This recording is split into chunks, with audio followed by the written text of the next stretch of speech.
Celebrating 30 years of phenomenal trend forecasting, 5 times a week, Monday through Friday. Here's Gerald Celente with today's trends in the news. Hi, this is Gerald Celente. It's Thursday, July 9th, 2015.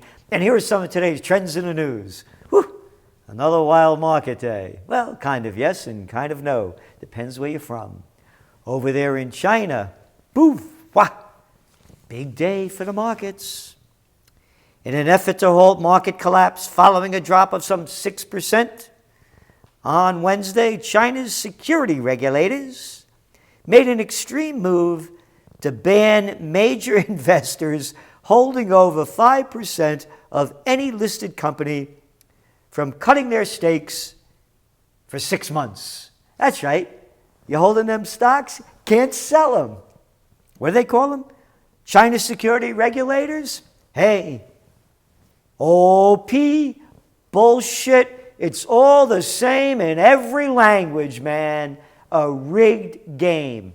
And as we wrote in yesterday's Trend Alert, Trends this week, the game is totally rigged.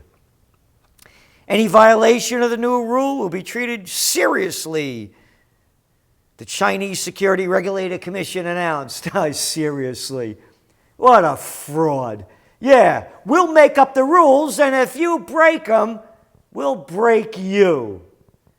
Yeah, Communist China, USA, same old baloney, man. Neo-feudalism, separate rules for the rich. So, what happens? Stocks jump after China rebound. CNBC. U.S. stocks rebounded on Thursday from a recent decline as a jump in Chinese stocks overnight boosted investor sentiment. You know what that is. Warning, warning, bullshit alert. More bullshit every day, man. Boosted investor sentiment. They're rigging the market. So the Shanghai Composite shot up 5.8% higher on Thursday for its best day in 6 years after China instituted new supportive measures. Supportive measures, rigging the game, including restrictions on short selling and loosening of margin lending regulations. And they failed to mention the one that I said, that big companies, whether you're a foreign company or one over there, who's ever holding a lot of shares, you can't sell them.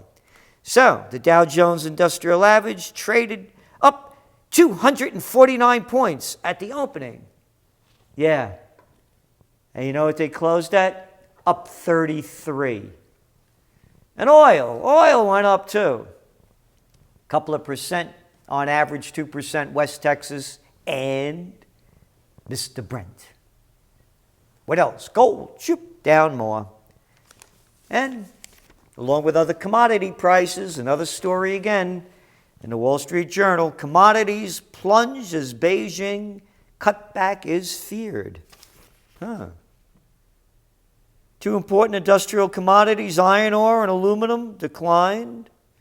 Iron ore, a steel-making ingredient, fell to $44.10 per metric ton this week, the lowest price in just over a decade, from highs of $191 in 2011.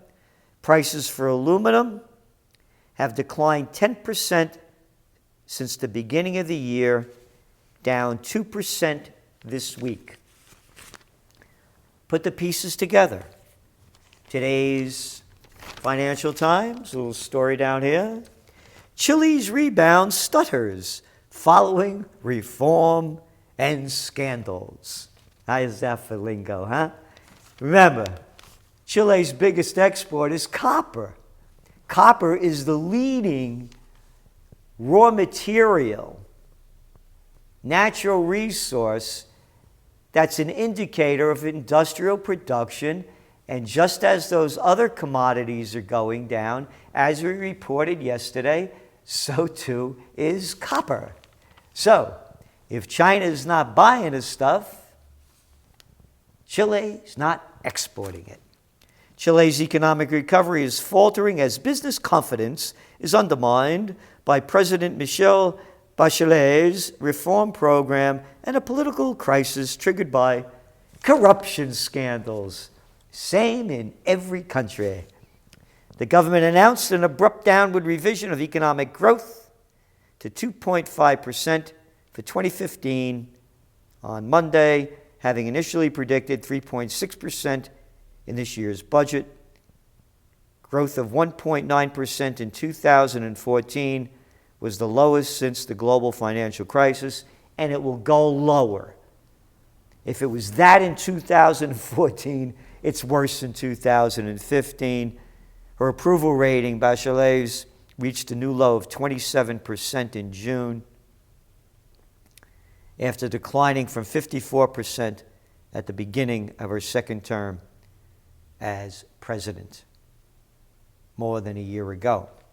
And you look at some other news here in the Financial Times. Dollar rise poses threat to growth. An emerging nation, says the International Mafia Federation, commonly called by the White Shoe Gang the IMF. More gains by the dollar could leave U.S. growth significantly debilitated and have repercussions across the emerging markets, the International Monetary Fund warned. Continued appreciation of the dollar, which has risen more than 20% against a basket of key currencies, is in the past 12 months was, quote, a prominent risk because of growth divergence between the U.S. and other economies, the International Mafia Federation added, as its forecast for steady widening of the current account deficit toward 3.5% of gross domestic product over the rest of the decade. Whatever that means. Because IMF revises down 2015 global growth forecast. They do it all the time. How many times have I read this stuff? The IMF said today it trimmed down its expected global growth for 2015 to 3.3%, citing weaker than expected economic activity in North America, and the slowdown reflects the dampening impact of lower commodity prices and tighter external financial conditions, particularly in Latin America and oil exporters, the rebalancing in China, and structural bottlenecks, as well as economic distress related to geopolitical factors, particularly in the Commonwealth of Independent States and some countries in the Middle East and North Africa. So, there you got it. More downward revisions. A nice little story here worth reading in the Financial Times on the front page that not many people are talking about. Bosses at UBS knew I was rigging LIBOR. Trader nicknamed Rain Man tells court. Tom Hayes, the first person to face trial in the global investigation into the fixing of LIBOR, has admitted he asked colleagues at UBS, as well as traders and brokers at other firms, to help him rig the benchmark lending rate. But the British former trader insists on the first day of his defense that his managers were fully aware of what he was doing. Taking the stand, he said, quote, "Everything I did was with complete transparency. Everything I did, my managers knew about, sometimes going all the way up to the CEO." Too bad, Tom. CEOs don't get indicted for anything. When they're found guilty, they're given a slap on the wrist. You go to jail for the rest of them. It's the way of the world when the banksters are in control, as well as the multinationals. Justice, just us, hardly made the news. And speaking about injustice, U.S. Ukraine planned training. Oh no, this isn't from the World Socialist, it's from the Wall Street Journal. How's this? Ukraine-U.S. officials are making plans to expand the training of Ukraine military forces at a training base in the western part of the country. Ukrainian military official assholes said on Wednesday that they want to bring their conventional army troops and special operations forces to the training center run through the course taught by U.S. soldiers from the 173rd Airborne Brigade based in Italy. What are we doing with bases in Italy? Hey, we got to watch out. World War II just ended in 1945, you know? So we're still over there.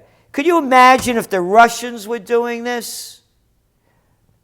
The outward aggression by the United States, and no one cares. I care. We care. And that's why we want to occupy peace, because this madness will continue. Murder Incorporated, that's all they are. And speaking about Russia, Putin lays out big spread ahead of BRICS summit. Yeah, a little story over here. Russian President Vladimir Putin, seated center, hosted fellow leaders for an informal dinner ahead of a summit of the BRICS trade group that begins today. So, BRICS. The BRICS are crumbling. They got a lot of problems. Brazil, Russia, India, China, and of course South Africa.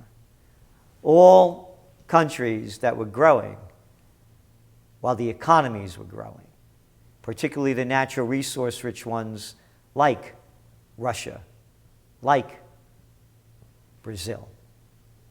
So, and South Africa. It's not good news. And there's bad news going on even more because of the military madness. Britain vows to hit targets for spending on military. After months of pressure from the United States, Britain committed on Wednesday to meeting NATO's military spending target for the rest of the decade. The announcement follows protracted discussions with the British government and criticism from outside it. George Osborne, the Chancellor of the Exchequer, made a surprise promise to hit the NATO figure, quote, not just this year, but every year. We will ensure that this commitment is properly measured, because we know that while those commitments don't come cheap, the alternatives are far more costly. Yeah, what alternative? Peace? Can't you guys get over your colonial trip, man? Why don't you stay home rather than invading other countries, Mr. Chancellor Osborne? Osborne really is stupid. Osborne a moron. Osborne a maniac. Osborne a sociopath. Osborne a psychopath. One after another. You want to hear another moron shoot his mouth off? Why not? Because we love war. Donald Trump, I bombed the hell out of the oil fields. Great. He'll fix it. Yep. He bombed the hell out of the oil fields to control the Islamic State terrorist group. I would do things that would be so tough that I don't know if they'd be around to come to the table. I would take away all their wealth. I'd take away all their oil. Yeah, somebody should take you away in an insane asylum. Another fat mouth born on third base, man. Daddy laid the path out for him. And boy, does he talk tough. Yeah, you would be doing things that would be so tough. Hey, Donald, lead the charge. Lead the charge, fat mouth. You and Osborne and all the rest. Oh, what a tough guy he is, huh? Like all the rest of them. Talking tough while they send you to war. Hey, 4 million Syrian refugees. More bombing in Yemen. Everybody talks tough. Don't you just love war? It brings prosperity, doesn't it? It brings beauty and grace. It brings madmen like Trump out in front, all along with the rest of all the little fat mouths in the presidential reality show that have the solutions. More war brings more peace. Hey, listen to Osborne. Here he goes. The indispensability of the UK to global security. Yep. Guess what? The world will get on fine without the UK. UK, F you. This is Gerald Celente. And that's some of today's trends in the news.